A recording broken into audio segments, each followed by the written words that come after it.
بسم اللہ الرحمن الرحیم۔ بسم اللہ الرحمن الرحیم، الحمدللہ رب العالمین والصلاة والسلام علی رسولہ محمد وآلہ واصحابہ اجمعین، اما بعد۔ درس نمبر 222۔ آج کے سبق کا عنوان ہے حرف لیکن کا بیان۔ حروف عطف کا ذکر چل رہا تھا، اس سے پہلے واو حرف عطف، فا حرف عطف اور ثم اور بل اس کا ذکر ہو چکا۔ آج کے سبق میں لیکن جو حرف ہے اس کے بارے میں تفصیل بیان کریں گے۔ فرماتے ہیں لیکن للاستدراک بعد النفی اذا دخل فی المفرد وان دخل فی الجملة یجب اختلاف ما قبلها وما بعدها وهي بخلاف بل۔ اعلم ان لیکن للاستدراک فان دخل فی المفرد یجب ان يكون بعد النفی نحو ما رأيت زیدا لیکن عمرا،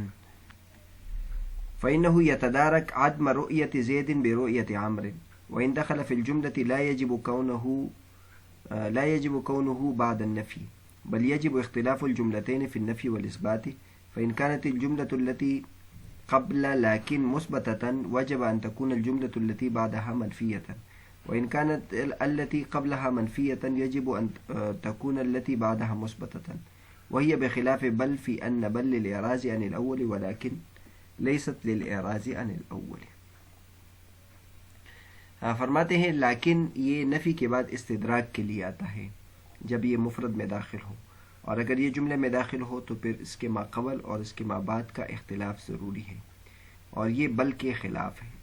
جان لیجئے کہ لیکن استدراک کے لیے آتا ہے، بس اگر یہ مفرد میں داخل ہو تو ضروری ہے کہ یہ نفی کے بعد ہو، جیسے ما رأیت زیدا لیکن عمرا، میں نے زید کو نہیں دیکھا لیکن عمر کو دیکھا ہے۔ تو یہ شخص اپنی زید کے نہ دیکھنے کا تدارک کرتا ہے عمر کے دیکھنے کے ساتھ، اور اگر یہ جملہ میں داخل ہو تو اس کا نفی کے بعد ہونا ضروری نہیں ہے، بلکہ ان دونوں جملوں کا نفی اور اثبات میں مختلف ہونا ضروری ہے۔ بس اگر وہ جملہ جو لیکن سے پہلے ہے مثبت ہے تو ضروری ہے کہ وہ جملہ جو اس کے بعد ہے وہ منفی ہو، اور اگر ما قبل والا منفی ہے تو پھر ما بعد والے کا مثبت ہونا ضروری ہے، اور یہ بل کے خلاف ہے، اس معنی میں کہ بل پہلے سے اعراض کے لیے آتا ہے اور لیکن پہلے سے اعراض کے لیے نہیں آتا۔ تو اس سبق میں لیکن کے بارے میں بتاتے ہیں۔ لیکن استدراک کے لیے آتا ہے۔ استدراک کا مطلب یہ ہے کہ ما قبل کلام میں سے ایک وہم پیدا ہوتا ہے تو وہ لیکن لا کر اس غلطی کو درست کر دیتا ہے۔ لیکن پھر آگے فرماتے ہیں کہ جو لیکن ہے یہ اس کے دو استعمالات، ایک اس مفرد میں استعمال ہے اور ایک جملے کے درمیان استعمال ہوتا ہے، تو ان دونوں کے جو احکامات ہیں وہ بیان کر رہے ہیں کہ اگر یہ مفرد میں استعمال ہو تو اس کا منفی کے بعد ہونا ضروری ہوتا ہے، اور اگر جملے میں استعمال ہو تو اس کا منفی کے بعد ہونا ضروری تو نہیں ہے، لیکن ان دونوں جملوں کا نفی اور اثبات میں مختلف ہونا ضروری ہے، یعنی اگر پہلا جملہ منفی ہے تو دوسرا مثبت ہوگا، اور اگر پہلا مثبت ہے تو دوسرے کا منفی ہونا ضروری ہے۔ اور یہ بھی بیان کرتے ہیں کہ یہ بل کے خلاف ہے، کیونکہ بل میں پہلے سے اعراض ہوتا ہے اور دوسرے کو ثابت کرنا ہوتا ہے، جبکہ لیکن میں ایسا نہیں ہوتا، پہلے سے اعراض نہیں ہوتا لیکن وہ دوسرے حکم بھی وہ لگا دیتا ہے۔ جان لیجئے کہ لیکن استدراک کے لیے آتا ہے، یہ تشریح ہے، اگر مفرد میں داخل ہو تو اس کا منفی کے بعد ہونا ضروری ہے۔ اس کی مثال دیتے ہیں، جیسے ما رأیت زیدن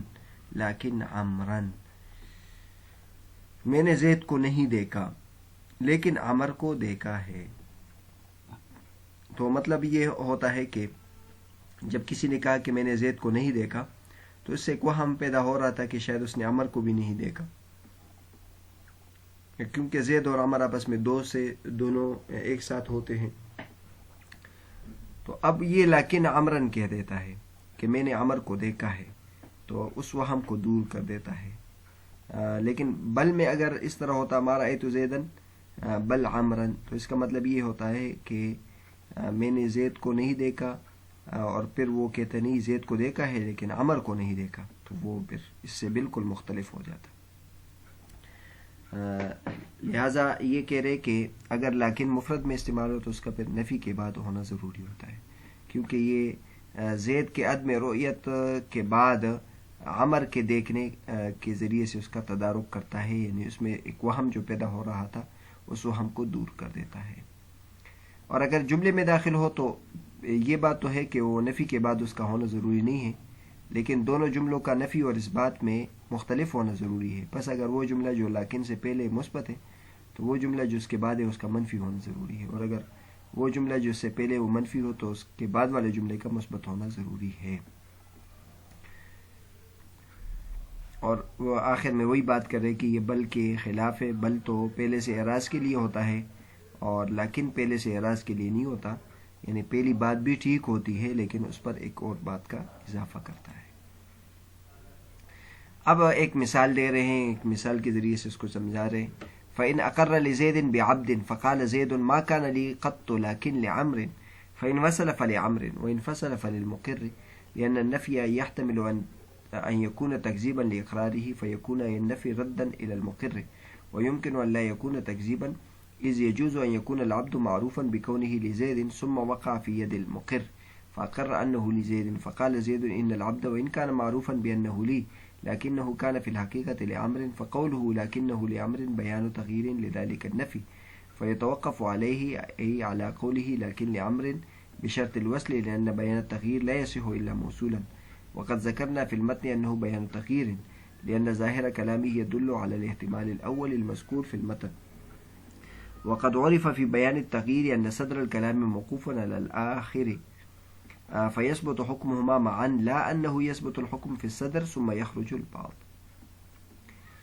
اگر کسی شخص نے زید کے لیے غلام کا اقرار کر دیا کہ فلاں غلام زید کا ہے، زید نے کہا ما کان لی قطو، یہ غلام تو میرا کبھی بھی نہیں تھا، لیکن وہ تو عمر کے لیے تھا۔ اب اگر اس نے یہ لیکن لعمر متصل کہا ہے تو یہ عمر کے لیے ہو جائے گا، اور اگر یہ منفصل کہا ہے تو مقر کے لیے ہو جائے گا، کیونکہ نفی میں اس بات کا احتمال ہے کہ اس کے اقرار کی تکذیب ہو، تو نفی یہ لوٹ جائے گی مقر کی طرف، اور یہ بھی ممکن ہے کہ یہ تکذیب نہ ہو، کیونکہ یہ ہو سکتا ہے کہ وہ غلام معروف تو یہی ہو کہ وہ زید کے لیے ہے، لیکن وہ مقر کے ہاتھ میں آ گیا ہو اور اس نے اقرار کیا ہے کہ یہ زید کے لیے ہے، پھر زید نے کہا کہ یہ غلام اگرچہ یہ معروف ہے کہ میرے لیے ہے لیکن یہ حقیقت میں عمر کے لیے ہے، تو اس کا کہنا لکنہ لعمر یہ بیان تغییر ہے اس نفی کے لیے، تو لہٰذا یہ موقوف ہوگا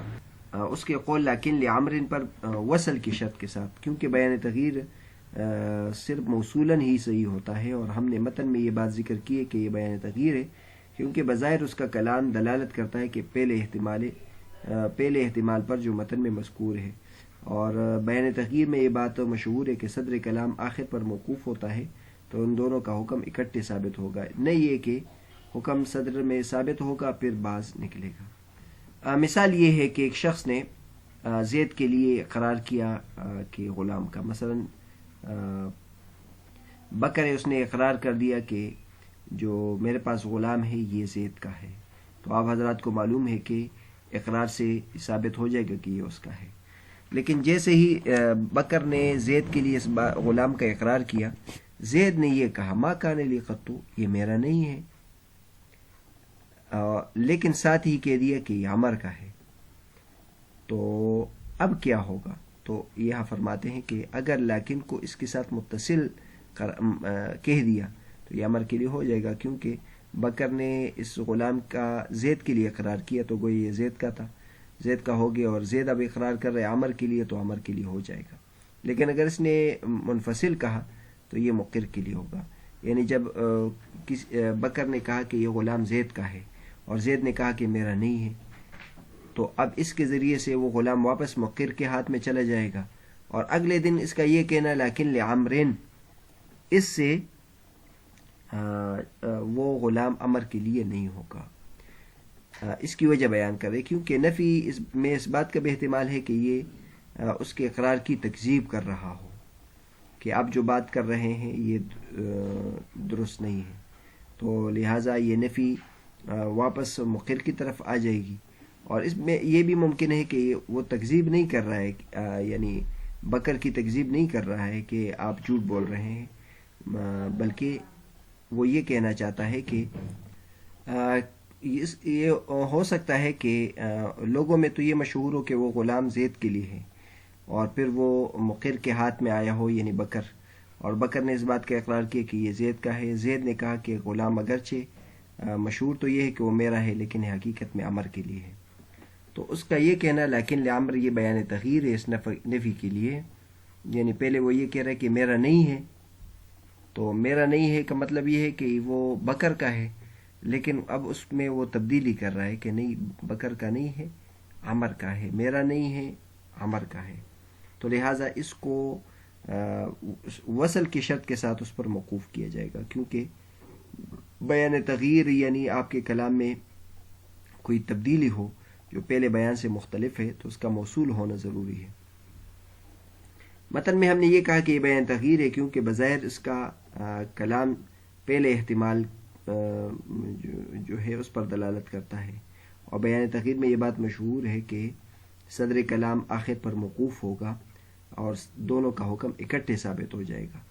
یہ بات نہیں ہوگی کہ صدر کلام میں پہلے حکم ثابت ہو جائے گا پھر بعض کو نکالیں گے۔ لہٰذا اس لیے جب اس نے متصل کہا تو دونوں کو اکٹھے ثابت کر دیں گے، یعنی اس کا یہ کہنا کہ میرے لیے نہیں ہے، میرا نہیں ہے بلکہ عمر کے لیے، تو دونوں کو اکٹھے ثابت کر لیں گے، اور وہ یہ ہے کہ اس بات کو بھی ثابت کر لیں گے کہ یہ اس کا نہیں ہے، زید کا نہیں ہے، اور اس کو بھی ثابت کر لیں گے کہ وہ عمر کا ہے۔ اور جب اس نے منفصل کہا تو اس نے جب یہ کہا کہ میرا نہیں ہے تو اس کا عمر کے لیے ہونا ثابت ہو گیا۔ اب اس کا یہ کہنا یہ ایک الگ سے دعویٰ ہو جائے گا کہ وہ بکر کے لیے، وہ عمر کے لیے ہے۔ اس کا یہ کہنا کہ یہ یعنی زید کا یہ کہنا کہ یہ میرا نہیں ہے، اس کی وجہ سے یہ جو غلام بکر کا ہو جائے گا۔ اب اس کا یہ کہنا کہ یہ عمر کا ہے، یہ ایک نیا دعویٰ ہو جائے گا، اس کو پھر زید کو ثابت کرنا پڑے گا۔ اسی پر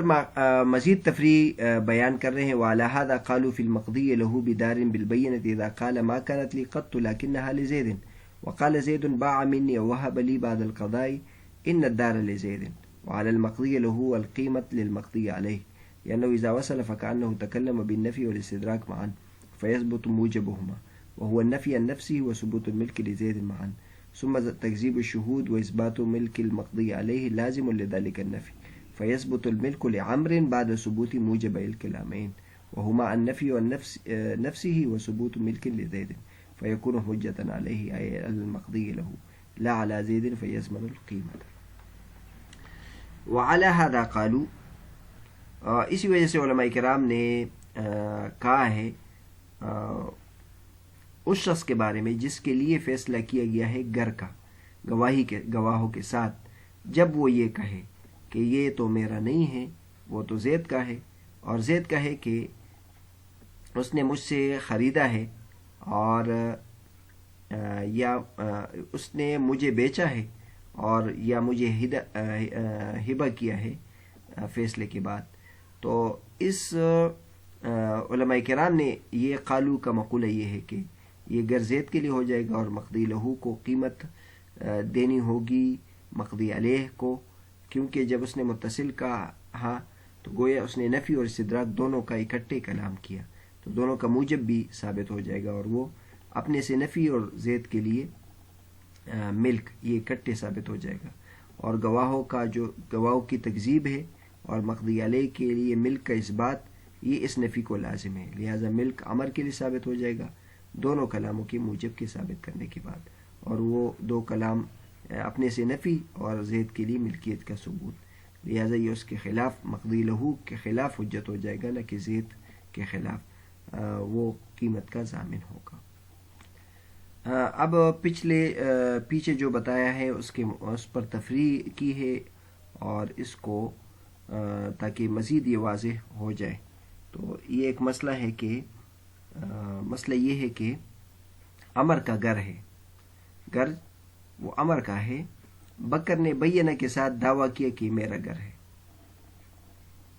جب یعنی بکر نے دعویٰ کیا کہ گھر میرا ہے، تو یہ مسئلہ پہلے سمجھے تو اس عبارت کو سمجھنا آسان ہو جائے گا۔ گھر عمر کا ہے، ایک گھر ہے جو عمر کا ہے، بکر نے دعویٰ کیا کہ یہ جو گھر ہے یہ میرا ہے، اور اس کے پاس گواہ بھی تھے، لہٰذا قاضی نے بکر کے لیے فیصلہ کیا۔ لیکن جب قاضی نے بکر کے لیے فیصلہ کیا تو اس وقت اس نے کہا کہ یہ گھر میرا نہیں ہے بلکہ یہ تو زید کا ہے، اب کیا ہوگا؟ تو اس کے بارے میں بیان کرتے اسی اصول کی بنیاد پر علماء کرام نے کہا ہے کہ جو مقضی لہو ہے، یعنی جس کے لیے فیصلہ کیا گیا ہے، اور مقضی لہو جو ہے وہ بکر ہے، بکر نے دعویٰ کیا اس کے لیے بینہ کے ساتھ، اور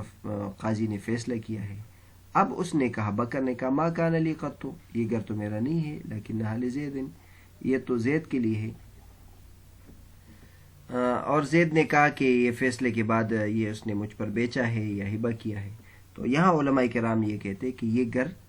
زید کے لیے ہو جائے گا۔ جب گھر زید کے لیے ہو جائے گا، اور جو مقضی لہو ہے یعنی بکر جس کے لیے فیصلہ کیا گیا ہے، اس کے ذمہ ہوگا کہ وہ مقضی علیہ یعنی عمر کو اس کی قیمت دے گا، غلام کی قیمت دے گا۔ تو اس کی وجہ بیان کرے کہ کیوں یہ جو بکر ہے، غلام بھی اس کے ہاتھ سے نکل جائے گا، غلام زید کے لیے ہو جائے گا، اور جو غلام کی قیمت ہے اس کو وہ عمر کو دینا پڑے گا، کیونکہ اس نے جب یہ کلام متصل کہا، یعنی جب اس کے لیے فیصلہ ہو رہا تھا اور اس نے یہ کہا کہ یہ غلام میرا نہیں ہے بلکہ یہ زید کے لیے، لیکن نہا کو اس کے ساتھ متصل کہا ہے، تو دونوں کو اکٹھے ثابت کریں گے۔ ما کان لی قط یہ بھی ثابت کر دیں گے، اس سے یہ لازم آ جائے گا کہ یہ غلام اس کے لیے نہیں ہوگا بلکہ یہ زید کے لیے ہو جائے گا، اور ساتھ ساتھ یہ بھی ہو جائے گا کہ جو اس کا جھوٹ ہونا بھی ثابت ہو جائے گا، غلام کا بھی جھوٹ ہونا ثابت ہو جائے گا، اور عمر کے ہاتھ سے چونکہ وہ غلام نکل گیا ہے، لہٰذا جو اس کا جو بدلہ ہے، قیمت ہے، وہ بھی ادا کرنا پڑے گا۔ تو دونوں کا موجب اکٹھے ثابت ہو جائے گا، اور وہ اپنے آپ سے نفی، یعنی بکر کہہ رہے کہ میرا نہیں ہے، یہ بھی، اور زید کے لیے ملکیت یہ بھی ثابت ہو جائے گی، اور پھر ساتھ گواہوں کی تکذیب بھی اس سے ثابت ہو جائے گی، اور مقضی علیہ کی ملکیت بھی اس سے ثابت ہو جائے گی اس نفی سے۔ تو لہٰذا عمر کے لیے ملک ثابت ہو جائے گی دونوں کلاموں کی موجب کے بعد، اور وہ اپنے آپ سے نفی اور زید کے لیے ملکیت کا ثبوت، تو یہ اس کے خلاف یعنی مقضی لہو بکر کے خلاف حجت ہو جائے گا، زید کے خلاف نہیں، لہٰذا یہ قیمت کا ضامن ہوگا۔ تو بہرحال آج کا جو ہمارا سبق تھا وہ حرف لاکن کے بارے میں تھا، اور حرف لاکن کے بارے میں کہا کہ حرف لاکن جو ہے وہ استدراک کے لیے آتا ہے، اور چونکہ یہ استدراک کے لیے آتا ہے لہٰذا یہ دو جملوں کے مفرد کے درمیان اگر ہو تو یہ نفی کے بعد آئے گا، اور اگر یہ جو جملوں کے درمیان میں ہو تو پھر دونوں جملوں کا اس بات اور نفی میں اختلاف ہونا ضروری ہے۔